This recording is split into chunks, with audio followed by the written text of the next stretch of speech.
আমি যাচ্ছি ভাই, সব কথা শুনেই আসবো। হ্যাঁ ভাই যা ভাই, তাড়াতাড়ি লাফ দে। হ্যাঁ ভাই। হ্যাঁ আরে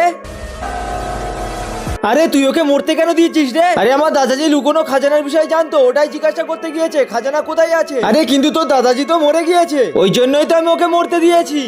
তোমাকে তো এখন এখানে আসার সময় হয়নি, কিন্তু তুমি এখানে কেন এসছো? আমি আমার দাদাজির সাথে দেখা করতে এসেছি। কেন দেখা করতে চাও সে আমি দাদাজিকেই বলবো। চিত্রগুপ ও দাদাজিকে ডেকে নিয়ে এসো। ঠিক আছে মহারাজ। আরে শিবম বেটে তুই? দাদাজি এদিকে এসো। বলো বেটে কি হয়েছে? দাদাজি তোমরা যে খাজানাগুলো পেয়েছিলে ওগুলো কোথায়? বেটা ওই খাজানাগুলো আমার না। আরে তো কি হয়েছে বলো? আরে ও প্রধানের বাড়িতে সব থেকে মোটা যে গাছ আছে ওই গাছের তলায়। মহারাজ এবার আমাকে পাঠিয়ে দাও। ঠিক আছে যা, কিন্তু তুই যদি এর একটা খারাপ কাজ করিস তাহলে আমি তোকে ছাড়বো না। ঠিক আছে আমি কোনো খারাপ কাজ করব না। ভাই শুনে এসছিস খাজানা কোথায় আছে? হ্যাঁ চল আমার সাথে চল। সবচেয়ে মোটা গাছ ওই যে দেখা যাচ্ছে, চলো। ভাই দাদাজি বলেছে খাজানা এই গাছের তলায় আছে, খোঁড়া শুরু করো। হ্যাঁ হ্যাঁ খুঁড়ছি।